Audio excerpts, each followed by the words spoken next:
infinite complacence, people went to and fro the earth about their little affairs, serene in the assurance of their dominion over this small, spinning fragment of solar driftwood, which by chance or design man has inherited out of the dark mystery of time and space.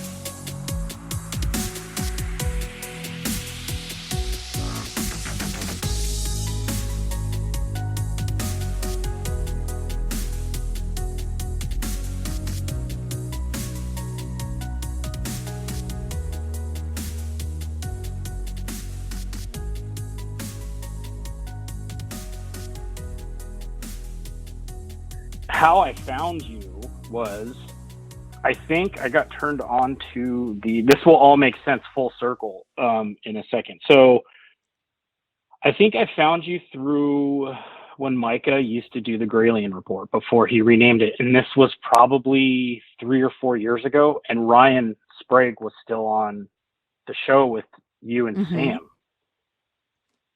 And I remember the episode when Ryan broke off and was going to do Somewhere in the Skies. And, you know, so like you three are kind of like the trifecta of where I go for, you know, my different fixes. And I kind of like, Ryan's very like I love Ryan's show, and he and I have talked a lot about this topic matter, about the whole ET UFO thing. He's the first person that I went to about it. I kind of went to you and him originally about my experiences, kind of just to see where I could go to look into this stuff a little bit more, because it's baffled me for a long time.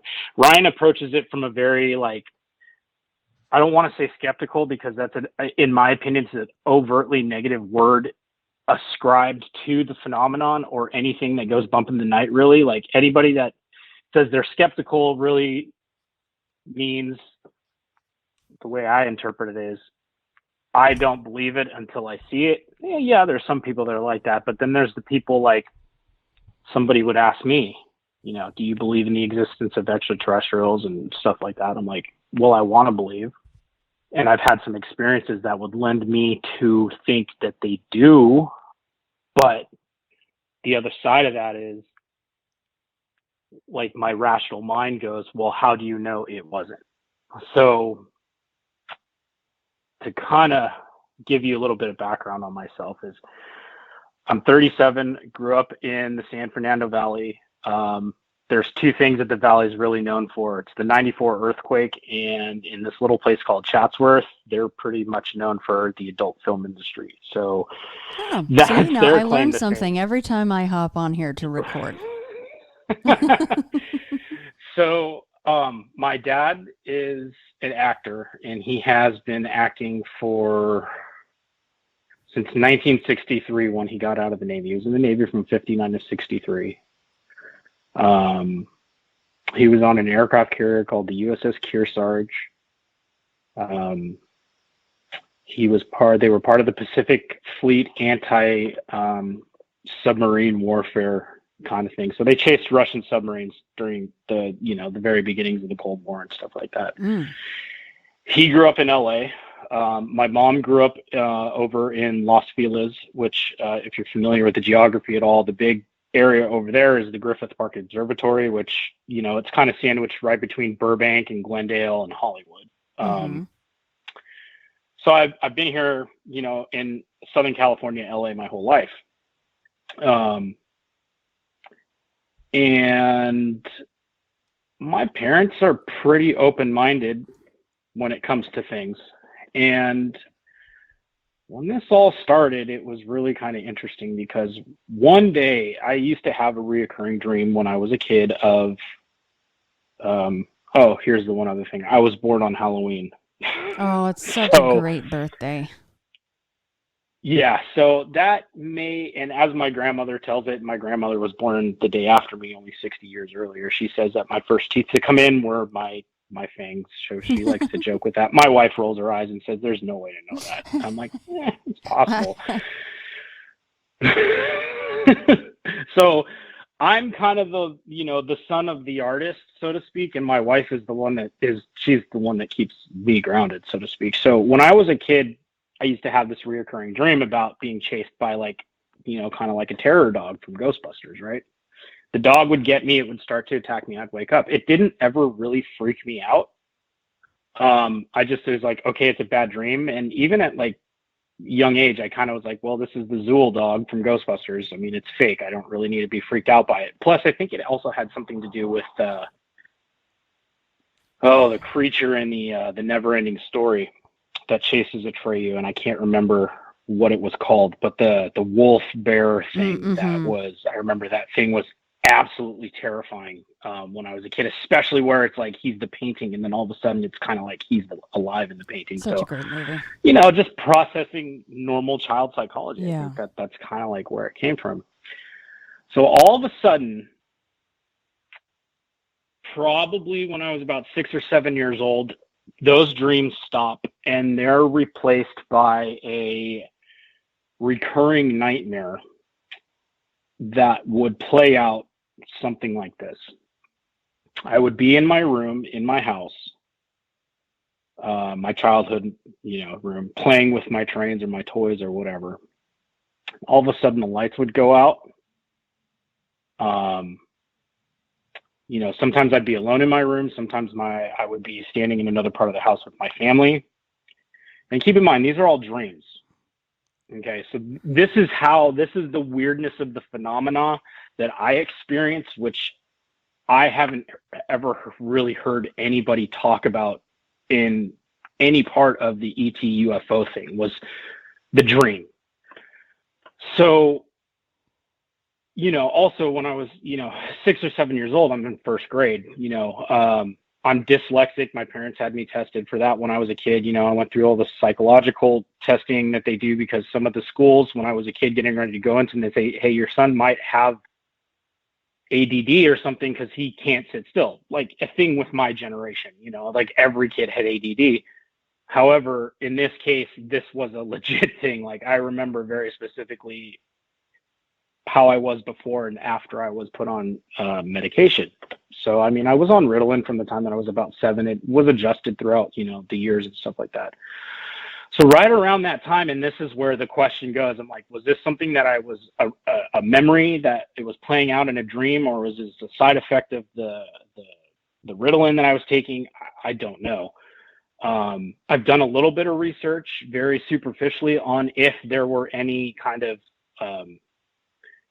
weird dreams that were associated with kids taking Ritalin, but there's really not a whole lot out there, because not only that, like that topic's become extremely controversial, but there's also just not a lot about that, because any kind of study that involves minors, like there's quite a lot of legal stuff that has to go through with it, even to have it like, put out. So back to this reoccurring dream. This dream would consist of, I'd be in my house with my family, usually in my room by myself, when all of a sudden things would go black, meaning like the lights would shut off.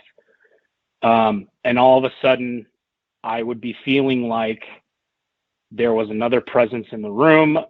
Sometimes they would appear. I wouldn't really see them, but I could feel them and I know where they were there. And as right before they would touch me, I'd wake up. And these freaked me out. And when I first started having them, I really didn't know what the heck these things were in the dreams until I saw the cover of Communion. And all of a sudden, the things that were in my dreams had a face. And I remember that night very distinctly. I was sitting in my dad's station wagon in the front seat, holding this VHS cassette that he got from the liquor, that him and my mom had rented it. And I just, the picture of the movie poster of the Manhattan skyline with the big eyes and the alien's face kind of faded into the background. Mm-hmm. And I was like, oh my God, they're real. Like, what the heck is this? Like, as a 7-year-old would, a 7-year-old say, is not going to say, what the hell are these things and what are they doing? It was like, wait a second, this isn't just a dream. Like, what the heck is going on? So this scenario occurred at random times, multiple times a month, sometimes on consecutive nights, sometimes months apart. And it would never happen when I was either having a sleepover at a friend's house or somebody was sleeping in my room or something like that. And, I told my parents about what's going on because you're a little kid. You have a bad dream. You go into their room and sleep with them until you're ready to go back to sleep. And, my parents were, if they were concerned about what was going on, and they probably were. I mean, your son keeps having these repetitive dreams. And, Shannon, it was so frightening that when they really got going, like after years of these dreams already happening, and these happened from probably about the time I was about 6 to 7 years old to about 13 or 14 years old. So right before high school. I mean, they petered off a lot in middle school, but they were going on every now and then. But we can talk about that part later. I mean, ETs and UFOs became more of the mainstream at that point in time, especially with things like the X-Files coming about. My dad was on an episode in season 4 called Small Potatoes. So that kind of took away some of the stuff for it. Kind of the fear behind it, and also being kind of like a dorky kid. Like, I mean, I'm built now. I'm 6 foot and 235 pounds. I played hockey growing up. Like, I wasn't like your stereotypical geeky kid, but I was into things like model trains and camping, and loved going to SeaWorld to see Shamu and stuff like that. So I mean, there was always this like sensitivity that I had about other living things, and these dreams absolutely terrified me to the point where I trained myself to sleep on one side of my body facing the wall. So if something was coming in to get me, I wouldn't open my eyes and see them staring at me, because that would honestly just that would be, nope, done, enough. I couldn't sleep with the door open. I couldn't sleep with the door closed, and I had to sleep with a baseball bat and the light on, and not just like a lamp. Like, I had to have the light on in my room. Like, wasn't going to go to sleep without it. And, those dreams reoccurred for years. And, they all kind of came to a head when, I think it was like 93, 94. No, it was after the Northridge earthquake, which was in 1994. We had a big earthquake out here that was pretty devastating. Flattened parking structures, killed people, streets blew up, earthquakes, collapsed the freeway, stuff like that. In fact, when the earthquake first hit in 4:30 in the morning and it woke me up, I thought, it was they were finally coming for you. Yeah, they were going to take you that time. That's terrible. Yeah, I literally was like, oh shit, it's freaking happening. And then I realized, oh wait, it's just an earthquake. And before that, my parents had, been in watching the X-Files, and I couldn't be anywhere near that. Like, I remember I'd sit down and try to like watch certain things, but I remember specifically the Dwayne Barry episode, like at the very end where the aliens are peering in through the hospital, like sheet thing that's the separation of the partition in his house where it's plastic and they're like surrounding him. And I'm like, no, can't do it. I'm not going to be able to sleep. F this. So these dreams went on for years, and we took a family vacation to Sedona, Arizona in '94, and at that point I had known, in kind of hearing things, and I think my parents, the way that they had tried to rationalize this, or at least try to take away the taboo and the fear that was being associated with it, is they, like I said, they're always pretty open-minded people. they would talk about it with me. My dad would share things that he read about sightings where, somebody saw a ship that they estimated to be a mile long. And, I remember one specific, my dad said, well, Jason, if you see these things in your dream, put your hands together like a triangle, and this will tell them that, you're okay, that, anything like that. Well, I tried that in the dream, didn't really work. And, I remember we took this trip to Sedona, to Arizona in general. I mean, we started in Prescott, which was cool. Then we went up to Sedona, and I was so stressed out for the entire trip in Sedona because we were going to Flagstaff after that. Sedona is a known hot spot for all things that just are weird, There's the big rock out there where, they used to say the vortex was, and, who knows? My brother and I both got lice when we were there. We got it from Little League, but that was kind of like when they were discovered. So, I mean, there's a lot of like semi-traumatic things associated with being in that city, which is unfortunate because it's a beautiful place.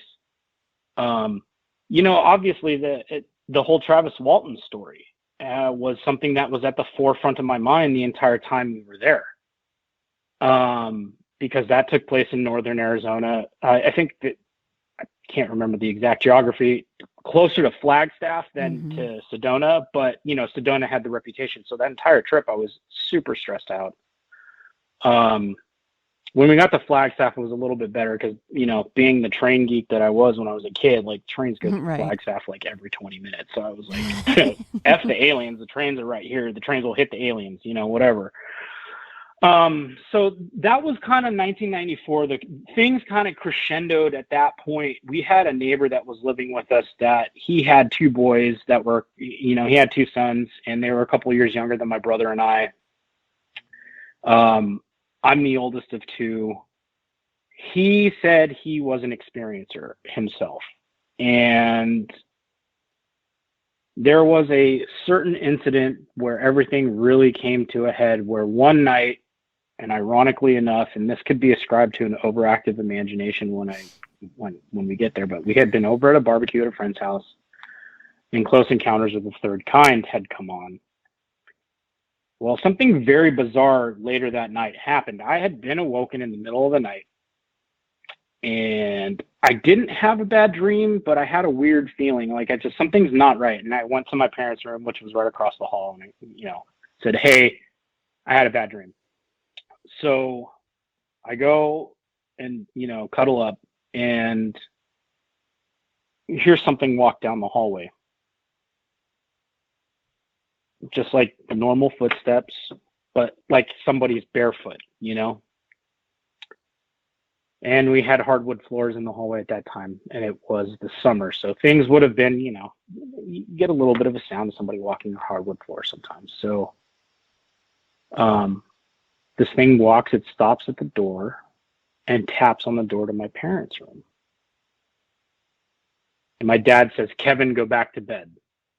Well, I looked up and there was nothing standing in the door. And I'm like, okay, this is weird. So I fade off to sleep. Eventually, I go back to my room. And so we're talking about it the next morning. And my dad tells me, he goes, yeah, that was weird. I thought Kevin had, was tapping on the door. Kevin's my brother. Tapping on the door and wanting to be let in, but you were here. Nothing was there. He goes, yeah, but what I didn't tell you, Jay, is like, before I put you back to bed, I heard it walk into your room, and then I heard your waterbed swish.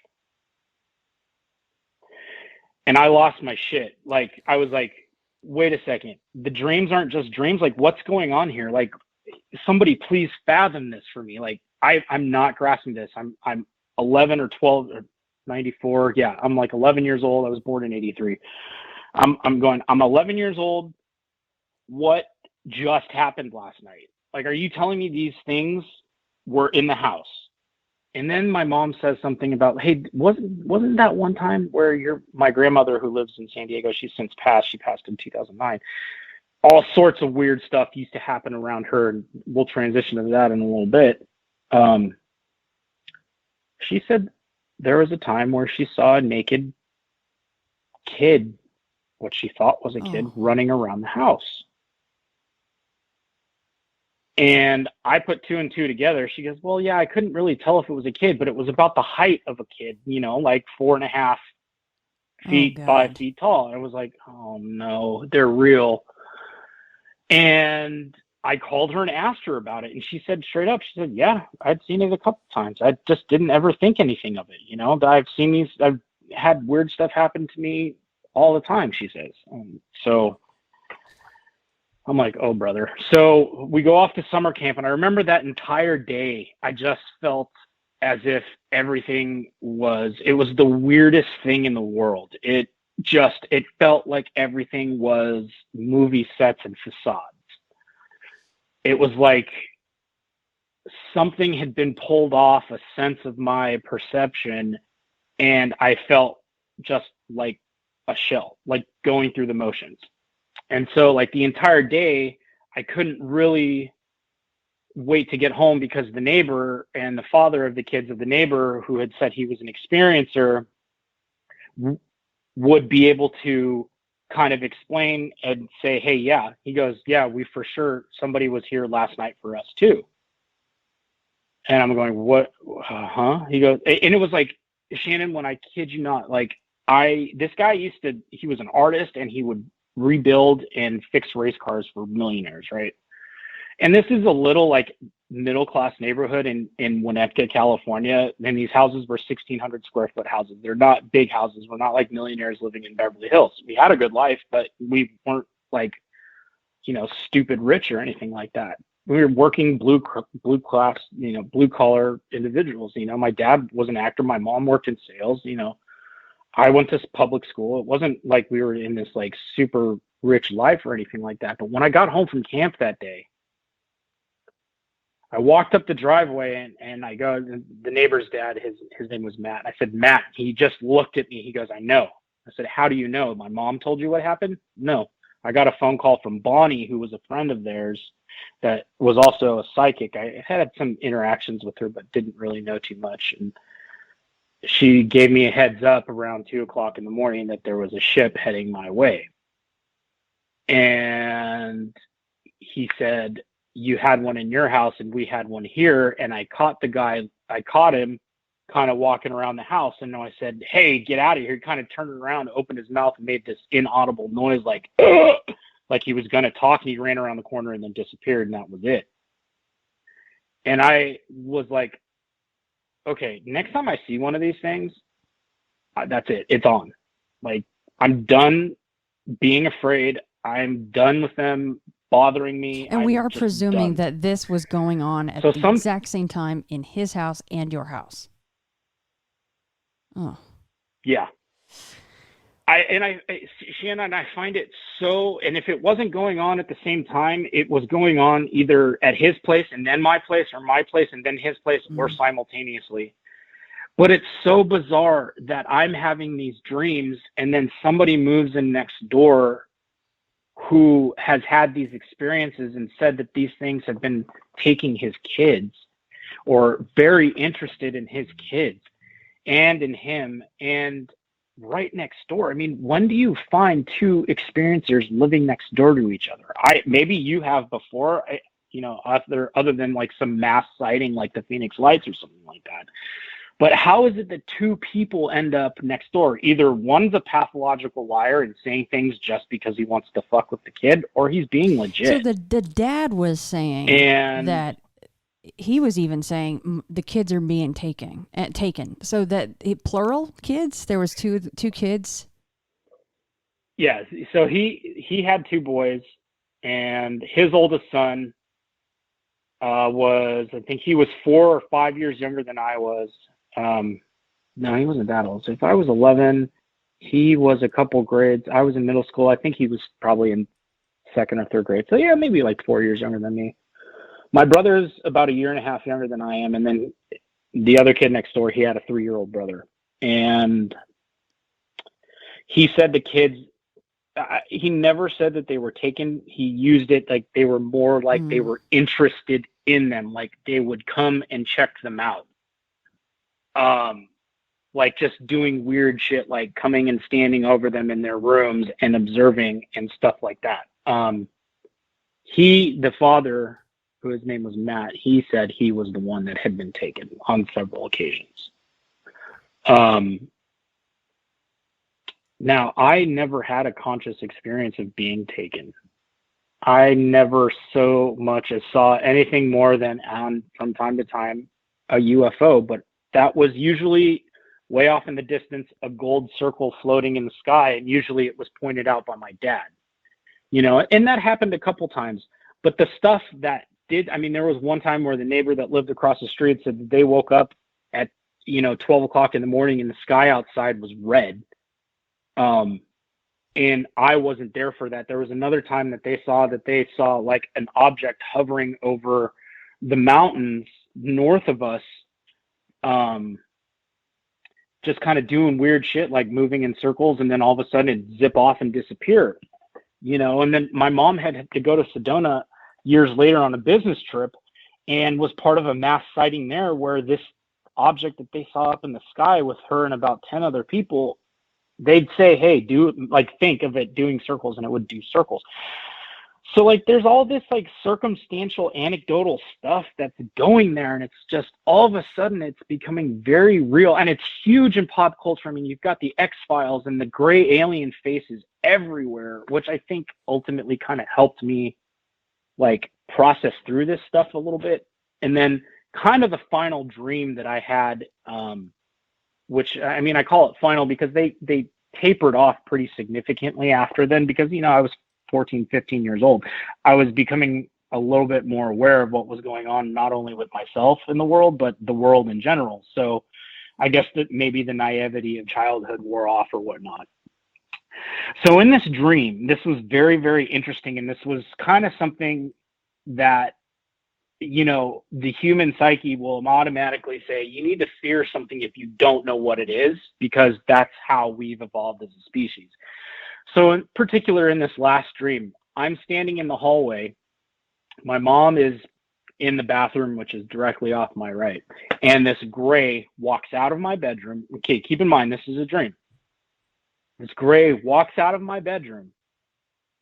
And up until this point, whenever they had touched me in a dream, and by touch me, like grabbing my arm or something, there was nothing weird about them touching me. The feeling that I would get in the dream was like almost like a feeling of being electrocuted. You get electrocuted and your body kind of feels like it's like a wet noodle almost. So in this dream, I see this gray walk out of my room and walk up towards me, and I swing at it and I hit it and I bust its eye open, and whatever it was, it bled on me. And it was kind of this weird grayish green slime. And I remember I stopped, and I'm like thinking at first, I'm like, yeah, I really taught this thing, like, yeah, this is what's going to happen if you guys keep coming after me. But after that went away, I looked at the gray, and I felt really, really bad for hurting it.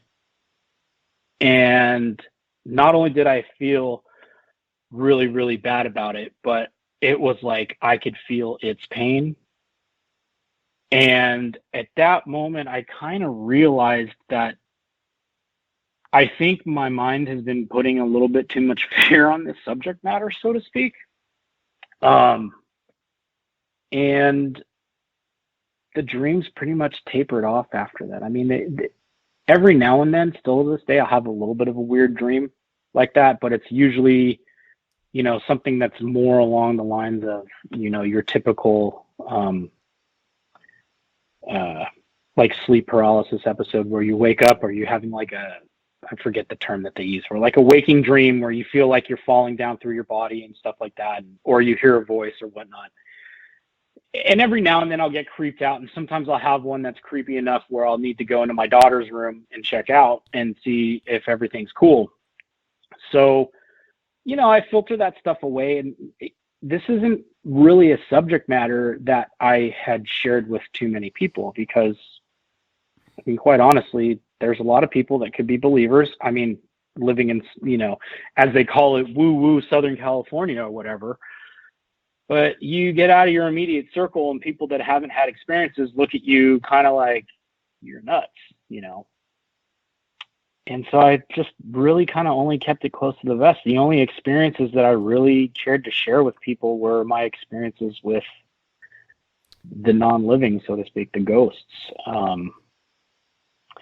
Which, you know, even when I hear these stories on the podcast of people having, you know, experiences across multiple mediums, my rational brain is kind of like, what the heck? But it's interesting because I remember your episodes about the missile technician and some things that he said about, well, I would never have these experiences when I was with other people or if I was on the boat. It was always when I was by myself. And I'm like, Shannon, that was the first time that I had ever heard of somebody having an experience similar to my own. And honestly, what he was saying, like, I get exactly what he would say, because he was like hesitant to say, like, I don't want to say it's aliens, kind of like the Giorgio Tsoukalos thing, where it's like, I'm not saying it's aliens, but it's aliens, you know, because in his line of work, he's absolutely correct. Like, if you, in any instance, show that you may be kind of mentally unstable with something, it's going to screw a lot of things up. And so that particular episode was the first time where I was like, okay, there's something else going on here. Because he almost broke it down the exact same way that I did. Like, I'm having these experiences, but they're dreams, and I can't remember if they're conscious or anything like that. And so, you know, I never woke up with weird marks on my body. I would get nosebleeds when I was a kid, but what kid doesn't? You know, I'd get them as an adult, but it was usually because, you know, I'd write it off to my window being open at night, which was a true thing. And, you know, being rational, that's probably what happened.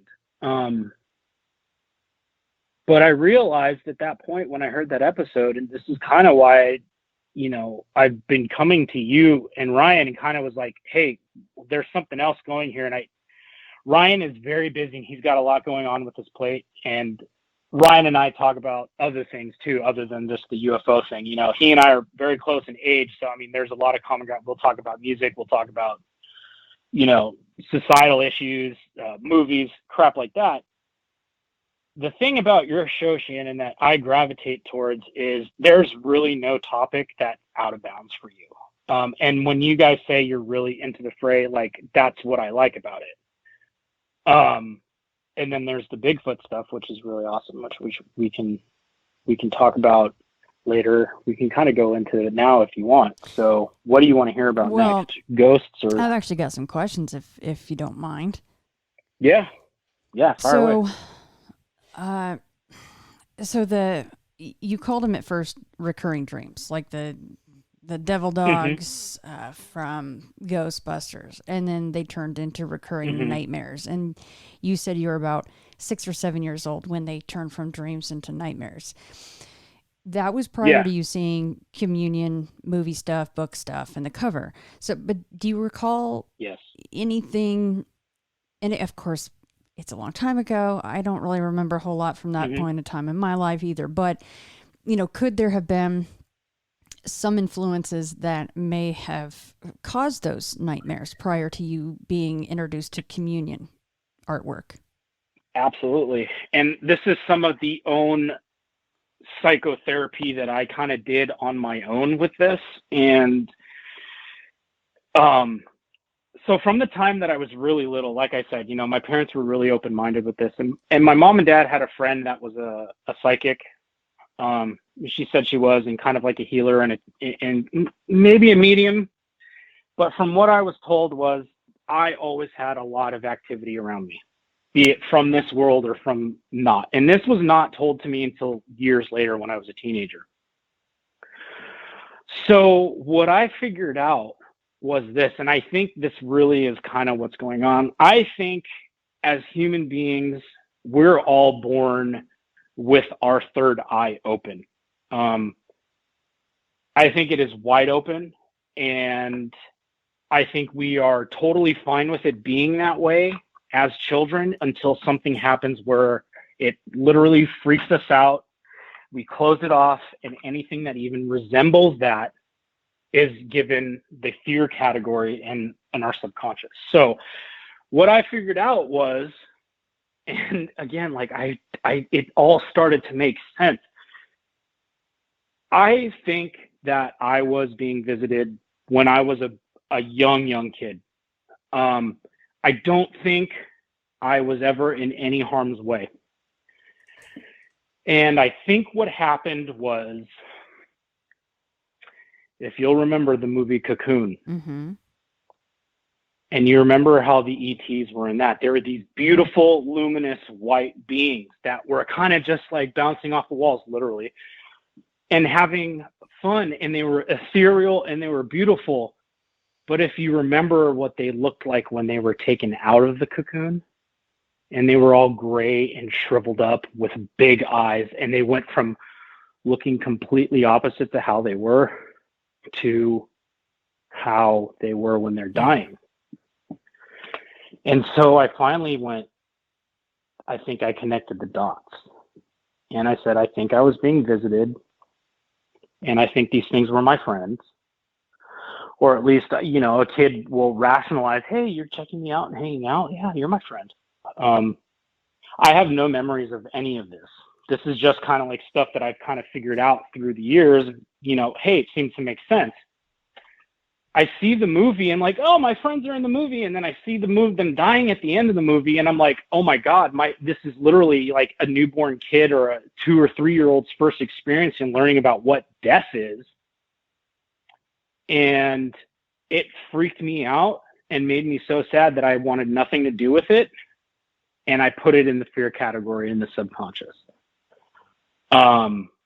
Until I was 6 or 7 years old, when they decided to check me out again. And that is what was happening. And either they were real events that were happening consciously that I had suppressed and put into the back of my mind, or they were contacting me through like an elaborate kind of dreamscape kind of thing. And that's what was going on. And because my mind was so freaked out by it, like there was really nothing that could be done. Like I had to go through this process of the realization myself or something like that.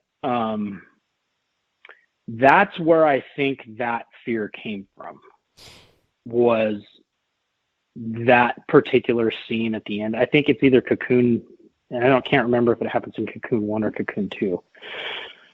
But somebody ends up with one of those cocoons and they cut it open and the alien starts to die and it turns gray. And that was really like, I mean, a little kid loses something that they really cherish. Like they're going to be afraid of that, whatever happens to it. And I think that could be it. I really think that's where it could be. And that gives a lot of credence to how powerful our conscious mind is over our subconscious when we're awake. If it's something that we can't answer, we put the fear label to it and we're told, leave it alone, don't deal with it. And I think that's kind of what was going on there. So, and it makes sense. So when I hit this one in kind of one of the last dreams, I felt really bad about it. And it makes sense. It kind of just ties everything together with that. So, hopefully that was the answer to your question. No, that was a fantastic answer. Incredible description, actually, of the whole thing. No, I was actually really mesmerized by that. But so all right, so going off your memories of these things, there wasn't much as far as actually seeing them. And right. I mean, I never saw them when I was awake. It was always in my dreams. And then this final dream, you finally not only see one, but you deck one and you injure it.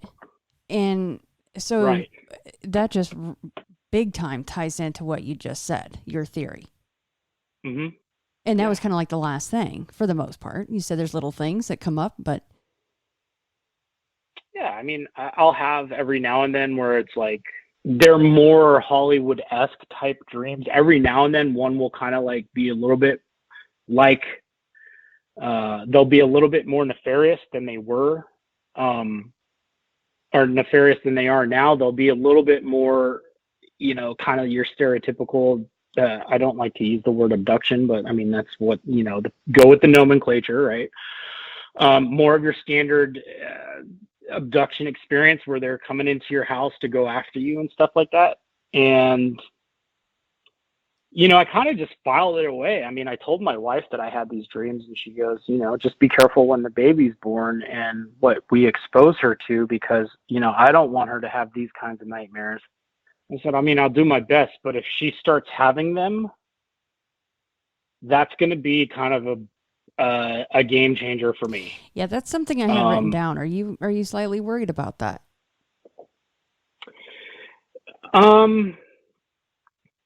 Worried isn't the word that I would use. I'm not afraid of it happening because I'm almost expecting it to, and that if it doesn't, I'd be disappointed. Because it's like, on one hand, it's kind of like validation for my own experiences, but on the other hand, then it's like, if my daughter's going to be freaked out by this stuff, like, I almost don't want her to experience it. But if she does, then I'm the perfect person to kind of say, like, look, this is what's going on. Okay. And you're sleeping facing a wall with a baseball bat and all the lights on. I mean, that's a horrifying way to have to even attempt to go to sleep when you're little. Shannon. Yeah, no, absolutely. And this was until like preteens, like after the earthquake in 94, like my brother slept in my room for a while afterward, just because, so his bedroom was down at the opposite end of the house from my mom, my dad, and our bedrooms were right across the hall from each other. And my brother's was at the other end of the house. And, you know, so Kevin slept in my room for a while, and that was the best sleep I ever had, because I never was bothered when he was in there. And so in 93, 94, when this stuff really started to pick up and it really started to crescendo, I used to, Kevin, can you please sleep in my room tonight? Please sleep in my room tonight. Because I know that nothing would happen if he was in there. Did he have any experiences himself? So not with ETs. He had experiences with seeing my deceased great grandmother in the house, reading a deck of cards. Now, there's some really not wacky, but there's some real wild stuff that goes with my great grandmother and her daughter, my grandmother, and my brother and I, which we can get to on the next part. Right. I just want to make sure I get all your questions. Yeah, no, thank you. I appreciate that. What about any poltergeist type activity in the home? Because obviously you listen to a lot of podcasts. We've all heard it before. Sometimes when the ET stuff is going down, people will report poltergeist activity. So when I was a kid, not so much. Now that I'm an adult, so we live in a condo in Woodland Hills. It's a suburb of LA. We're on the top floor of a 3-story condo complex. My wife's father passed away in 2011. There's a lot of transient energy that comes through this place. A lot of transient energy. And I have seen things get knocked off the shelves. I have seen people, shadows move in this place. I have seen them, especially around the time that my daughter was born, which would make sense. I mean, you know, I think I have some relatives that come to check in from time to time, and I think my wife does as well. But yeah, I mean, the poltergeist stuff, yeah, it's happened. It's happened here. It's happened at my childhood home. Not directly with me being in the room, more like with my mom, and dad and my brother. And it's happened from time to time at the house that my mom and my stepdad and my brother live out now, out in Simi Valley. There's always weird shit that goes bump in the night. Always. And those are kind of the weirdest dreams that I have now, Shannon. It's like, trying to think if it's like the best way is I kind of have this reoccurring scenario, and these dreams don't really freak me out. But you know, you kind of see some of the movies where, especially in the, they like to do roles like this in the movies about like demonic possession, where like the priest is in there and he's like yelling at the person that's possessed, and there's this really forceful, powerful entity, and you feel the energy of it. And it's like, I'll have these dreams sometimes where I'm in a room somewhere with people and there's this entity just going crazy, and I'm like egging this to, come on, that's the best you can do, you know. And yeah, then they kind of own me. Nothing bad really happens in the dream, but you know, it's just kind of weird stuff like that sometimes, where when I was the transition with this that I guess I can make with this now is when I was 19, I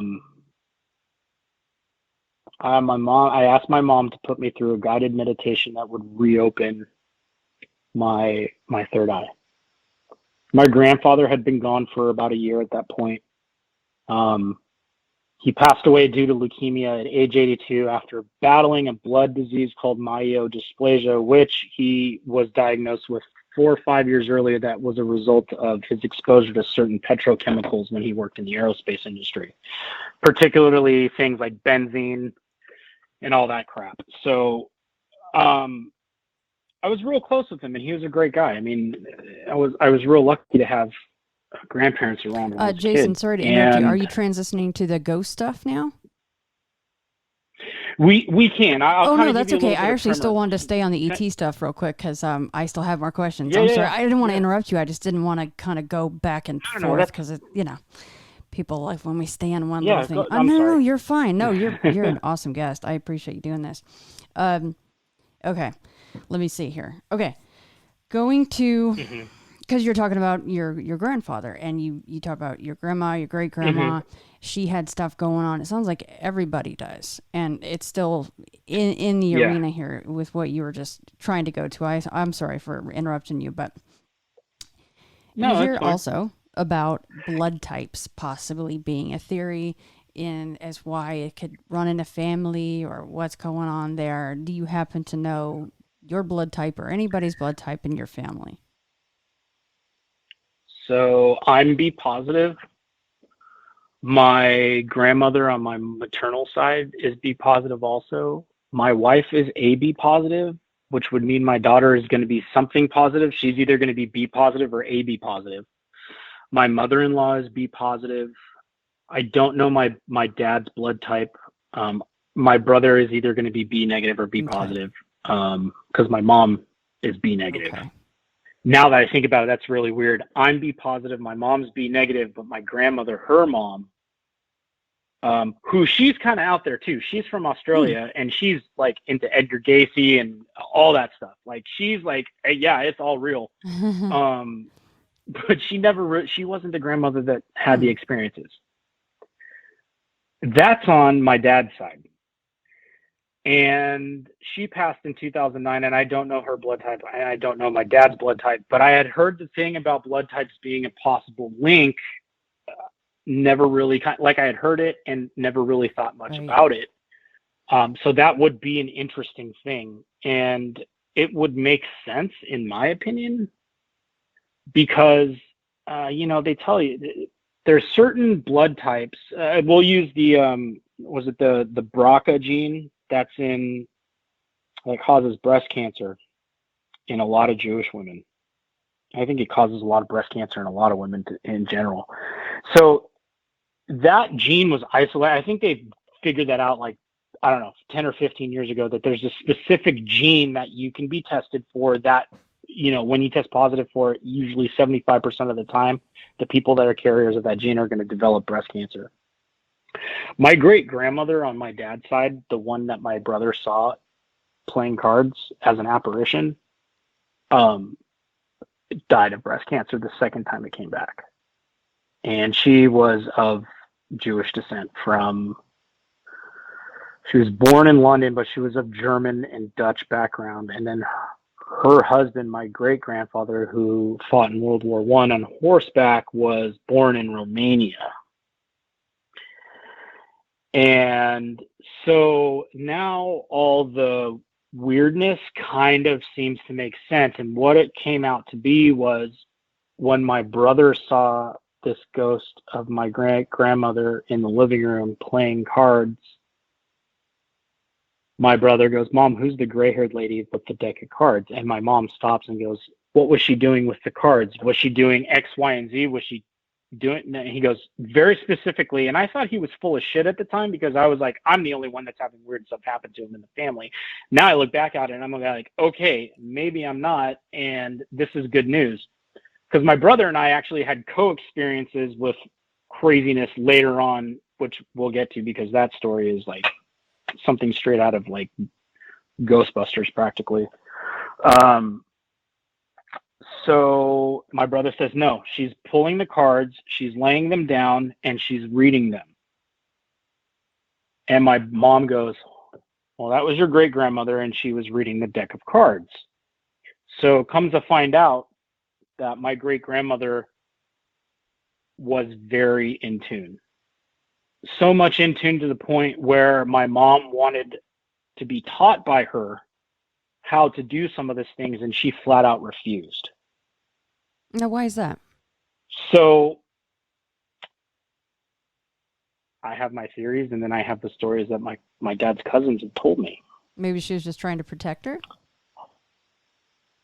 I think she saw things that she didn't want to see, including her own death, and perhaps the death of several other people close to the family. So it would kind of make sense why a lot of this stuff with the ghosts and everything circled around my grandmother, which was her daughter. And, you know, my Romanian great-grandfather, you know, that it kind of all starts to paint a picture. And so the blood type, yeah, I mean, there could be something there, Shannon, that I actually would be very curious to see what's going on. Well, and the other part of that is, too, is something that David Paulides has brought up in his Missing 411. I think it's kind of a newer thing. You know where I'm going with this, is that people of a certain descent. Yes. Like, I think he was on the vein of the German descent kind of a thing. But, you know, why can't there be other descents that have other things that are kind of looking at them a little bit more because of that? It's, you know, it's just a theory. It's always just theories, but it's an interesting one. Yeah, David Paulides was was it on your show that I was listening to the most recent episode where somebody related to him passed away? Yeah, his son. Yeah. That's what it was. Okay. Yeah, his son did, unfortunately. That is, I know what that does to a dad. My brother had lost a baby when his baby was 6 weeks old, and I know what that does at any age. Yeah, I can't even imagine. And that I can't. Yeah, I just know that if something were to happen to Kaylee at any age, if it's done at the hands of somebody else, like they've got another thing coming. Like I woke up my first Father's Day crying because I had a dream that she had died. My wife is like, what is going on? And I was like, Shannon, not just like a little cry, but like full on ugly cry, like grown man. Ugly cry. Like wailing, you know? And she's like, well, it's okay because she's just right there. And, you know, I get up 3 or 4 times in the middle of the night just to go see her. Just to make sure she's okay. Now, you know, overprotective, whatever. We all are. Don't even that's worry my about baby, that. you know? Yeah, that's the ultimate nightmare, and definitely thoughts go out to David and his entire family. That's just it's an unimaginable situation for him. Yeah. Okay. Yeah. More questions. And Yep. No unusual marks on the body. You already covered that. I mean, it's tough because you're saying that for the most part, and this is the whole thing. There's a big question rolled into like a long sentence, but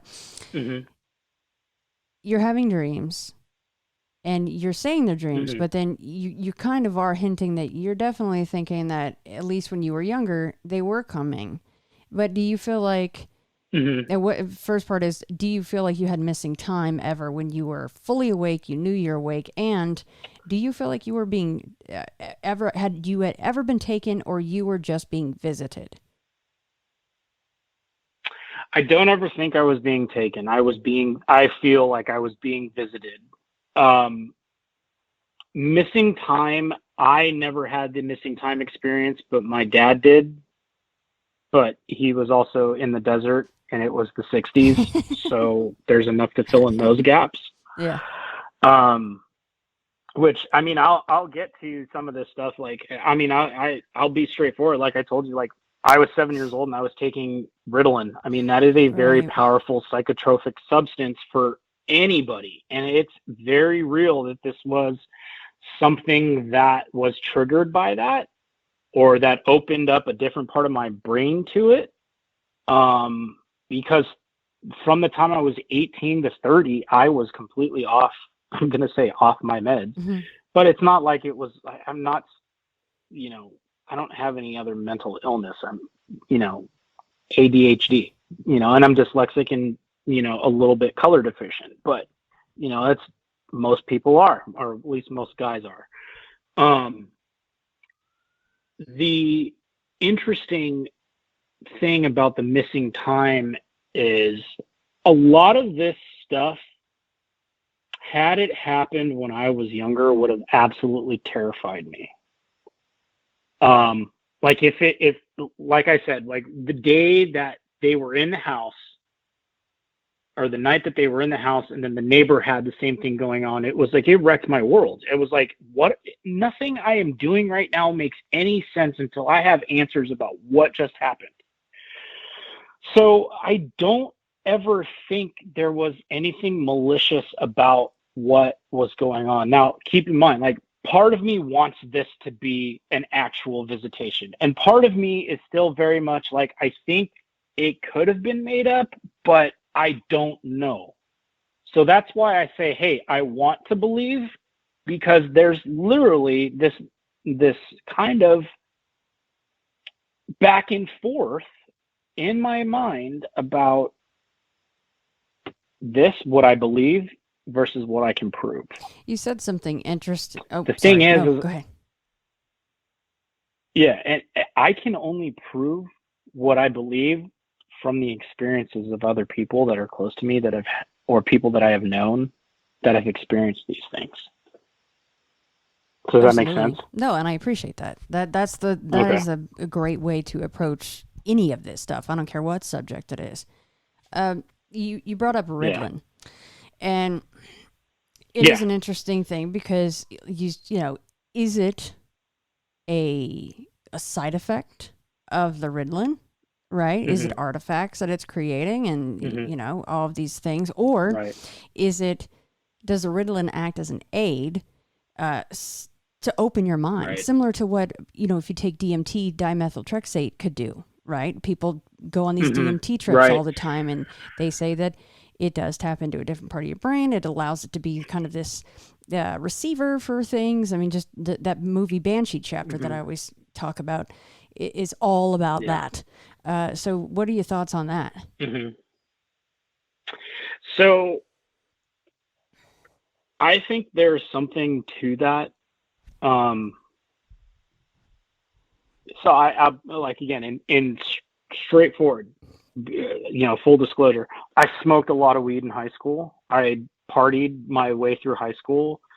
I partied my way through college and ended up with a journalism degree and a minor in religious studies. Go figure. Those are two very had a little bit of a crisis in faith when I was first getting into college, and because it was based off of what was going on in the world. You know, 9/11 happened my senior year, the second week of my senior year of high school, and literally watched the world change. Friends of mine going off to fight wars. I wanted to be a fighter pilot until I was about in 10th grade. And really at that point, it was, dude, you're color deficient and nearsighted. Like, they're never going to let you behind the stick of an F-14. Forget it, you know?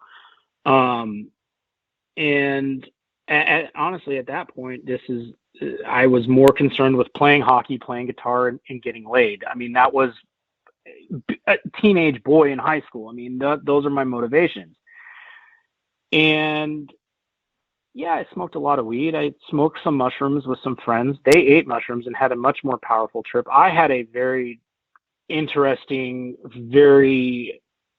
experience with that when I smoked the mushrooms. Everything became very, very suggestive, and it was a very, what if this, and thinking about, hey, what if, I remember saying to my buddy of mine, hey, what if like when we look up at the moon, we're like really on a slide of a petri dish, and that's the top of the microscope, and the scientist is Very looking well down could at us. be. And he's like, yeah, dude, I don't think you should do right. And he's like, yeah, dude, that's insane. And then, we'd have the conversations about like, what are the two things in our life that we can't ascribe meaning to? Well, it's God and love. Well, then are they the same thing? So I do think that certain substances can augment perception in individuals that are open to the experience. And what I mean by that is, if somebody's so closed off to their own feelings, and it's like the Jedi, like what they say is like, reach out with your feelings. Okay. You can feel like people that are in tune with this stuff, Shannon, like when they're empaths, and that's something that I discovered about myself only about 7 or 8 years ago. When you can feel other people's emotions, they can be extremely overwhelming. And so much overwhelming to the point where you literally feel drained after being with them. And I dated this girl when I had just been out of college. She was still in school, and she was friends. We had a mutual friend who had committed suicide, and we met at his funeral. Every time I hung out with her, I left drained emotionally. And it made sense because it was a very heavy time. I was coming off a breakup of my own after being with a girl that I had been with for 2.5 years, that I literally was either, all right, we're going to move in together and get a place and, build the American dream. Except I broke that off. And so, just stuff was real heavy. So I think there's certain things that, it's like when you get your eyes checked and they go, which one's clearer, 1 or 2? I think we all have the ability to kind of tune into that other side of what is there. It's kind of like that movie, what was it, Midnight Special? I don't know if you ever saw that. I'm trying to remember who's in it, but it was like basically this kid, he lived in this like kind of religious cult, and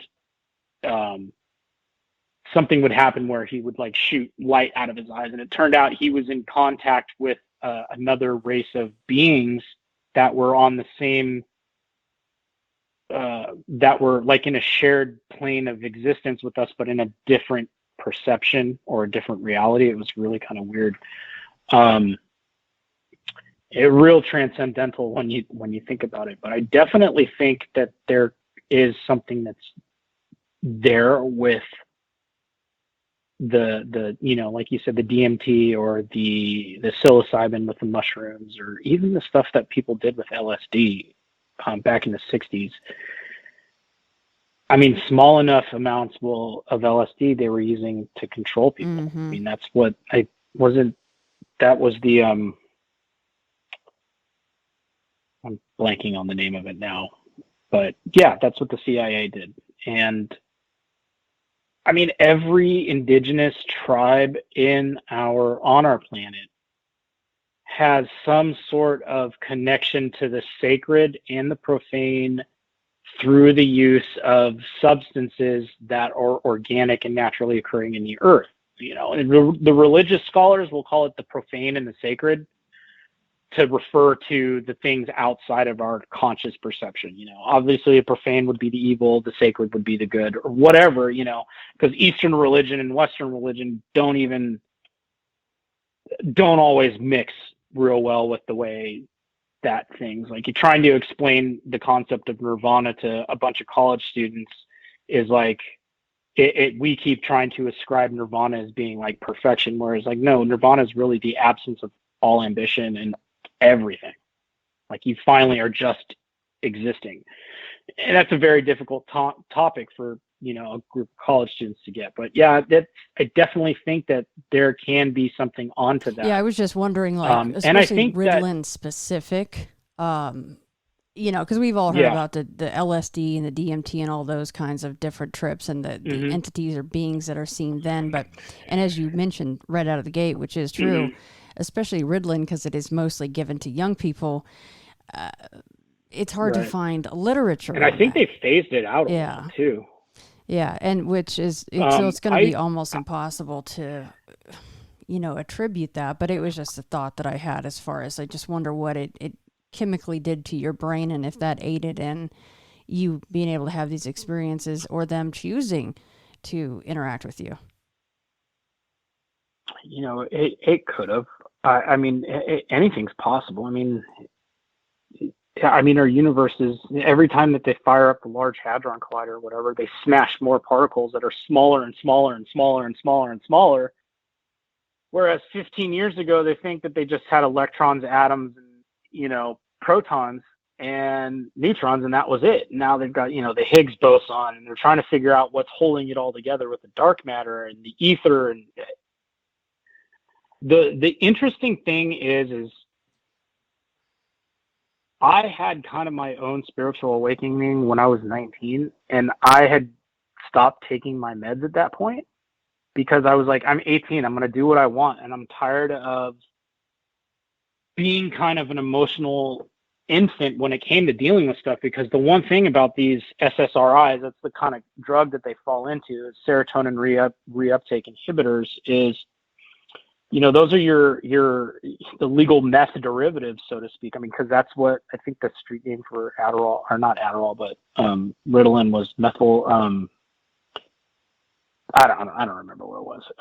It was something with methamphetamine in it, or amphetamines, and a lot of that stuff is treated to this day. And even, I take Adderall now because in being an adult and needing to work, like those, I became so connected to my emotions that literally, Shannon, there was no filter between what I was feeling and what was being displayed on my physical person. Like, I was, in 2010 through 2016, I worked for Enterprise Rent-A-Car. And, I remember that scene from Step Brothers. Oh, they give you the tools to run your own business. No, really, they prey on young college students to pay them shit to work them to the bone, but that's a different story. And I remember, if a customer came in and they were rude to me, you literally could see me turn red with how pissed I would get. And I got kind of tired of my emotions really dictating how I was being perceived. So at age 30, I decided I was going to start taking medication again to kind of, as a tool to help me kind of filter through some of this stuff, because I think at that point in time, I really needed it. And because as an adult, the way that the ADHD had kind of morphed is it morphed from not being able to focus to anxiety. And not just a little anxiety, but some pretty crushing anxiety at times, where it became damn near impossible to be sure of anything. But when I was 19, that's when I made the conscious decision that I wanted to be in tune with all of this stuff again. And so what happened was, my mom put me through a guided meditation, and it literally was like a door was opened. And I haven't really looked back. Like, the things just don't freak me out anymore. Oh, cool, there's somebody in the other room that's not really somebody. There's another presence here. Or when my wife is really stressed out about work, I can feel her emotion and her anxiety.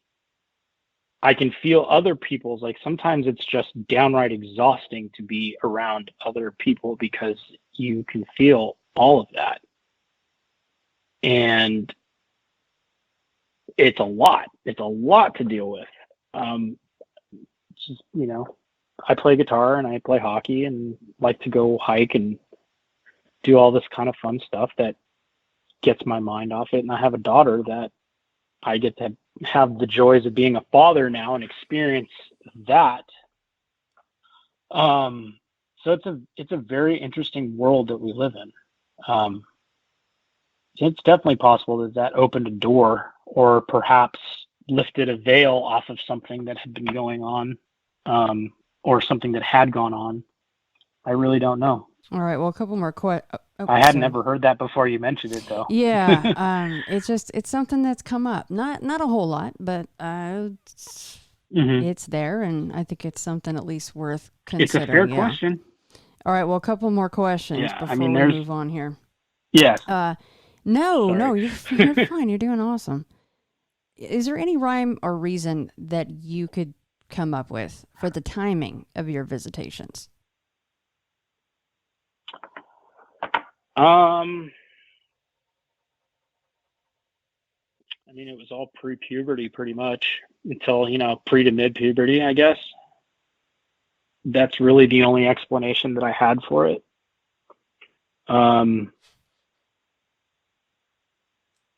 The interesting thing though was, so 6 or 7 years old when these dreams started. I started taking Ritalin probably when I was about 7 or 8, which would have been like second or third grade or first or second grade, something like that.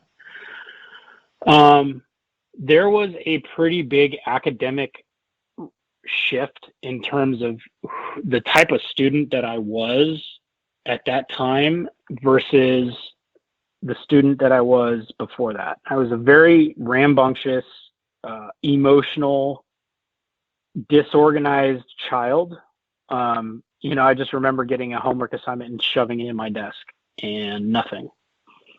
And it took a couple years, and then I finally figured out, my dad was like, okay, this is how you study. And I had some really good teachers in third and fourth grade, and especially the fourth grade teachers. I'll never forget a Mr. and Mrs. Baum, and they were husband and wife, and they co-taught. So Mrs. Baum would do history, like history, English, and whatever it is, other subjects, social studies or whatever. And Mr. Baum would do math and science. And the funny thing is this is really when my adventure, explorative, inquisitive, scientific curiosity really started to come out, was with these teachers. And this is kind of the time where I started paying attention to Star Trek and started paying attention to Star Wars. Not so much because, it's a kid and it's more stuff to blow up and break, but because it takes place in space, right? And what's out there. And, I wanted to be an astronaut for a short time, and that ended when I realized the aliens were in space and I didn't want to deal with that. So I said, okay, we won't be an astronaut anymore. But it really seemed that, and this is really the first time I've ever really thought about the timing of it, but it really led to kind of like now that I'm thinking about it, kind of just like a bigger world, instead of just like, I'm Jason. It really kind of just said, well, there's all this other things. There's all this wonder out there. And it's kind of ironic that the teacher that kind of stemmed that, Mr. Baum, is the great grandson of L. Frank Baum, who, as we know, wrote The Wizard of Oz. So it took, this kid that's having, dreams about being snatched by ETs, to have a teacher who is the great grandson of somebody who wrote one of the most famous books of literary history, to kind of get him to open up and be okay with the things that are outside of the world. And I had never really thought about it until that time. So I'm looking at it, Shannon, like, in a lot of ways, those dreams and experiences that I had are very influential on who I have become as a person. Because when I think about it, it teach a lot of that stuff, especially that final dream where I swung and decked the alien and hurt him. I mean, there's fear, there's violence, there's compassion, there's sensitivity, there's all these things that are there that are very important that people learn at a young age to figure out how to maneuver through the world. Because, I mean, sensitivity, compassion, understanding, even a sense of right and wrong and justice, one can make the inference from something like that, that all of a sudden you have a bigger realization that, oh, hey, there's this thing that I don't know, but I'm afraid of it. I'm going to hit it, and I hurt it, but it's hurt, and now I'm also kind of hurt because I hurt it. Well, what does that just tell me about my place in the world? Well, what happened to the alien after you hit it? What happened? Did it go back into your bedroom? What went on? He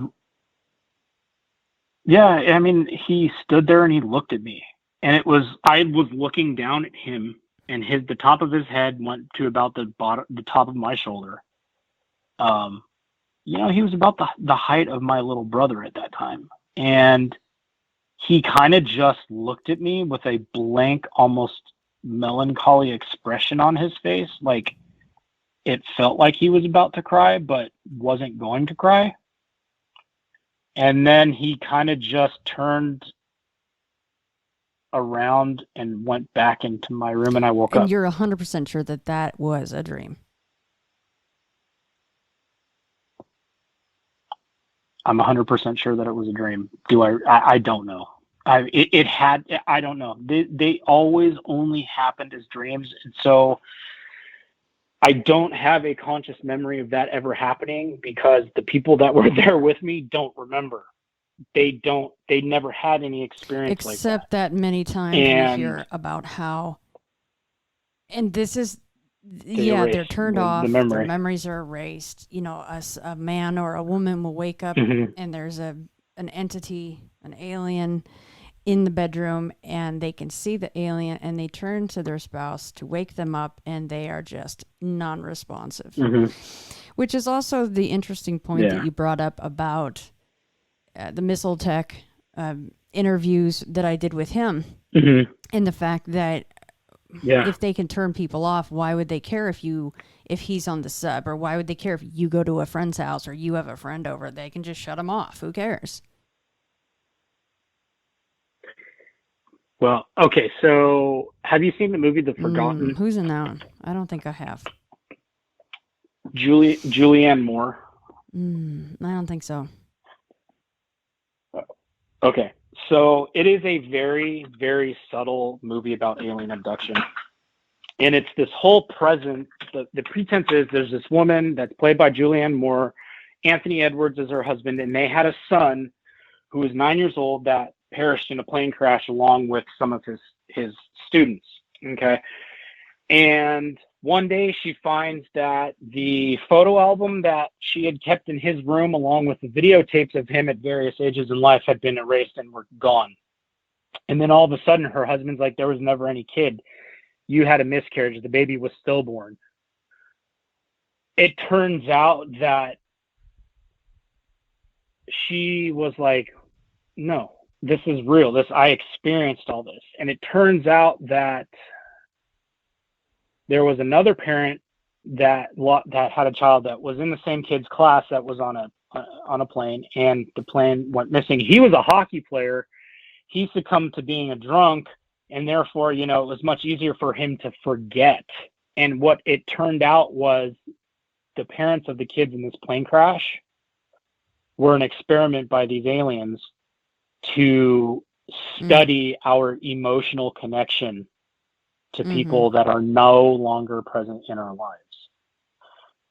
And it also reminds me of I read a Whitley Strieber book called The Grays back in, I don't remember what year it was, but it was like 2012, like way after all this stuff had come on and come to grips with it, where it turned out that what they wanted, the Grays want in those books, was the connection to the emotion that we as a species still have that they had lost through their own evolution and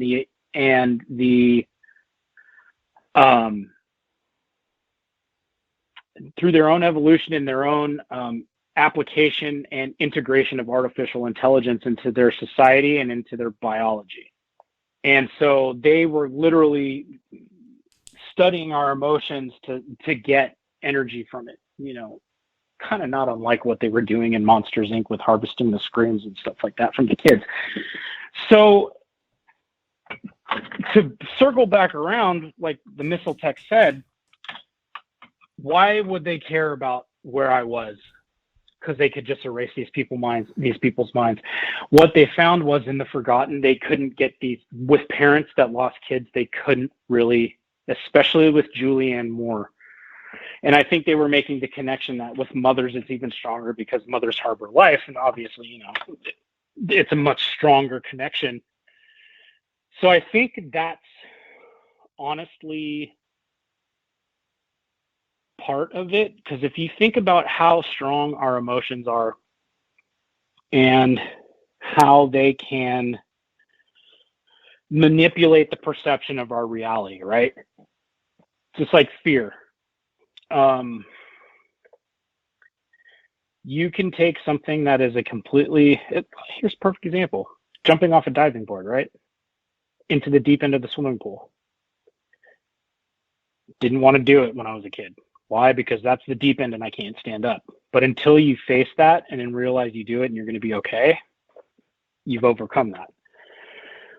But it still clouds your perception because all of a sudden you're freaked out of the deep end and you look underwater and you see a shark down there, or you think there's a shark down there. And so you don't want to go down into the deep end until you do, and you realize there's no shark and everything's fine.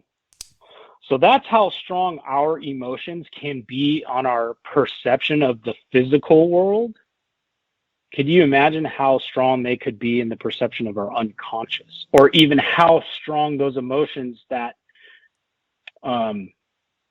influence the physical perception that we have of our waking world, and what that perception of our waking world can bleed over into our subconscious? It's like they're probably could be very well having this constant battle going back and forth on what really is going on. Which, if, I was being visited, and like I said, like I like to think that I was, it would make much more sense for them to visit me when I was asleep,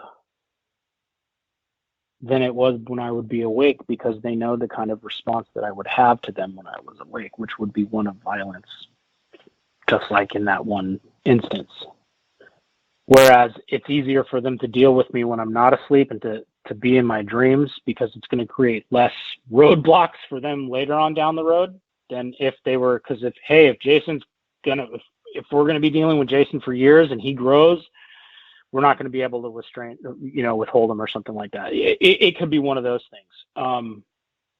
Yeah, I just found it strange that some people just claim that, their spouses or friends or whatever could be turned off. So that's why I just, the whole thing was being alone. I mean, that's an easy one, but if they could turn people off, that's equally seems as easy. So the fact that he, if he had people around, or if you had people around, it wasn't going down. But okay, one more thing. Too many people. How are they gonna? It could be. It could be. They can't hide it from everybody, right?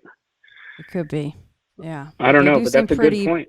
Pretty powerful. They definitely have a lot more in tune with their own brains than we do. I'll tell you that.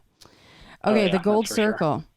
Because you've had no marks found on your body, no missing time as far as you know, but you did see the UFO, the gold circle. So describe to me what that thing was like and what was it doing? So my dad and I were flying a kite at a park. Ironically enough, It was the park that the kids rode their bikes through in ET. It's not far from here. In fact, the neighborhood that they shot ET was shot in the San Fernando Valley. It's in a little area called Porter Ranch. And the park that they rode their bikes through is up there. My dad and I grew up not far from it. And we were flying a kite. And way off in the distance, he brought it to my attention. And he said, "Oh, I think I see something over there." I'm like, "Well, what is it?" He goes, "Look, do you see that little gold?" I said, "Dad, I see like this gold ball." "What is it?" He goes, "I don't know. I think it's a UFO."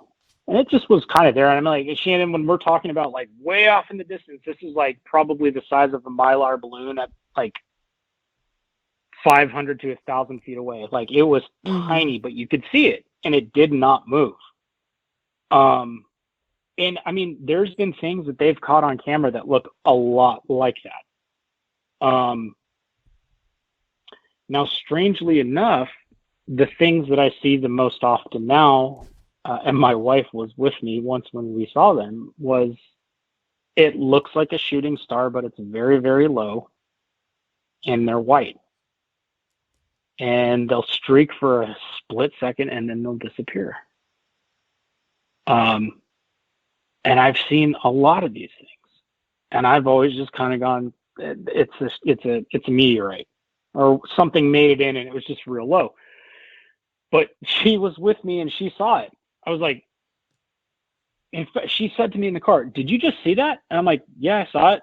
And I told her, I'm like, "I think it was just a shooting star or something like that." Because I know if I start going on about that stuff, she tends to be very grounded. And if you start talking about stuff too much like that, she's a nurse. She deals with science and fact and things that you can touch and feel. And that's what she's got to go off of. So now all of a sudden you start talking about things that you can't touch, but she's okay with ghosts and all that. You know, it kind of freaks her out a little bit. But that's what I have seen the most of, is these little kind of streaking balls of light outside. I saw a black triangle once, but I was also very close to a military base in the middle of the night driving up north that flew over my car. So it could have very well been some sort of stealth aircraft. Right. You know, I don't know. And that's just kind of the funny thing is, it seems like the abduction phenomenon is like, oh yeah, there was a ship and it beamed me up. But the funny thing is the aliens never were in a ship. They transported, it was like another dimension. They were walking out of a closet or something like that.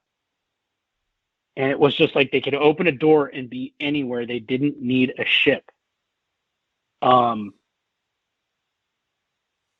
And, you know, I kind of asked the neighbor that. I was like, in these dreams, they're like always walking out of a closet or out of a dark room or something like that. He goes, they're transporting. It's like another dimension that's being opened.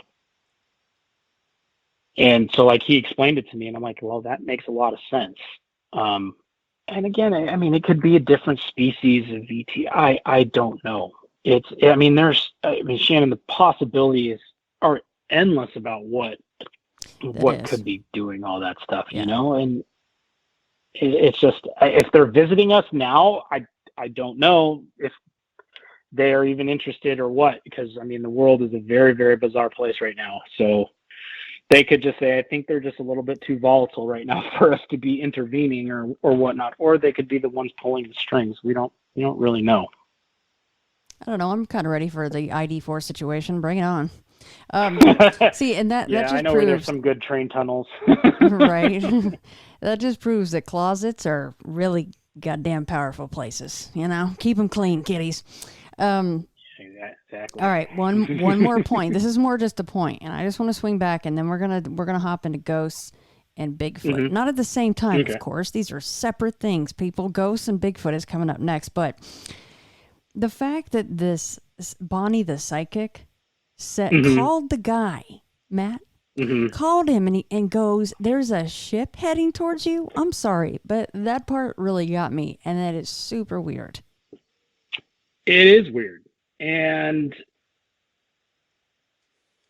you know, my mom, to kind of like vet some of this stuff, like I think they wanted to not write this off as me being nuts, you know, because, you always see, the kid being sent off to an institution when they're young or something because they're seeing ghosts or whatever. I think my parents felt that the best way to tackle this was to not make it scary. And like I said, my mom being into all of this stuff, I think she really wanted to kind of understand it and in a way legitimize it, or at least say, yeah, or lend some credibility to this person. And she's like, yeah, I talked to Bonnie. She's legit. So, and I had met her, and she didn't really seem like she was somebody that was too nuts. I mean, my own intuition about people is usually pretty good. Oh no, I just meant weird. Like, it was impressive because obviously she hit the nail on the head, because no matter what actually happened in you guys' homes, something did happen. Mm-hmm. And then she called the map before. I mean, that's just, it's really cool and interesting.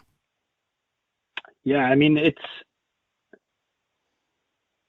I wish that, there's times where I knew that I wish that this stuff was going to happen, because then I could be ready for it. That's how I felt sometimes. Welcome to the club. All right, you're coming to me in my dreams. Just show up in person and we'll be cool. All right. Maybe they were, and maybe that was just the way that they were, writing it off or making me think it was a dream. It's kind of like the owl thing, Yeah, but I do think that most of us don't really, really want to see some shriveled little gray. If it looked anything like the beings in the cocoons, but after they were cut out of the thing, I don't know, man. They're scary. I don't know, because sleep is important, and I say it all the time. I mean, human beings need sleep, and I totally understand where you're coming from, because I have many a time said the same thing. I'm like, come on, I just want to see it, but when you really break it down, you kind of go, well, but how is that going to affect me? And then how is that going to affect all the people around me that I love, Yeah, no, totally. I mean, 100%, because, I remember before my wife and I met, and I was in between girlfriends, I met this one girl that was an experiencer. And I was like, she was out there, which, to be fair, who wouldn't be? And she was a recovering addict. And like everybody, that's the thing. It's like so many people are so quick to write off credibility with people because of their past that it's not fair. Like, you got to take somebody at their face value. It's like my wife says all the time, is you trust but verify, And I thought me and this chick were going to hit it off. I never heard from her again, which is fine, because, probably just, I met my wife a few months later. But she was really the only, other than the neighbor that I had, she was the only person that had ever been an experiencer that I had actually had a conversation with. She was actually the one that kind of like introduced the whole Dolce underground bass, which I'm still kind of up in the air about, but it's fun to watch things when you're bored. Well,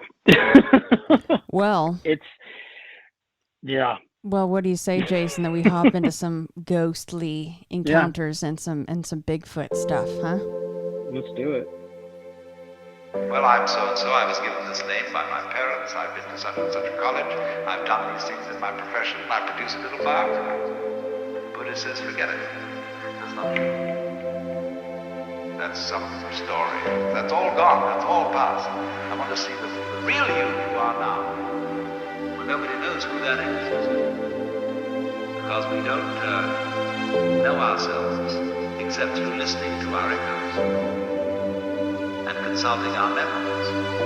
But then there's a real you, and that again leads us back to this question. Who are you? That is the real you. We shall see how they play with this exam by the cohorts to get you to come out of your shell and find out who you really are.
after your funeral, you will suddenly become somebody different, living somewhere else. They will say reincarnation means this, that if you sitting here now are really convinced that you're the same person who walked in the door half an hour ago, you're being reincarnated. If you are liberated, you will understand that you're not. The past doesn't exist. The future doesn't exist. There is only the present. That's the only real you that there is. The Zen master Dogen put it in this way. He said, spring does not become summer. First there is summer, and then there is spring.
When you settle down in the train to read your newspaper and so on, you are not the same person who a little while ago left the platform. If you think you are linking your moments up in a chain. And this is what binds you to the wheel of birth and death. But when you know that every moment in which you are is the only moment, this comes into Zen. A master will say to somebody, get up and walk across the room. And he comes back and he says, where are your footprints? They've gone. So where are you? Who are you? When we are asked who we are, we usually give a kind of recitation of a history.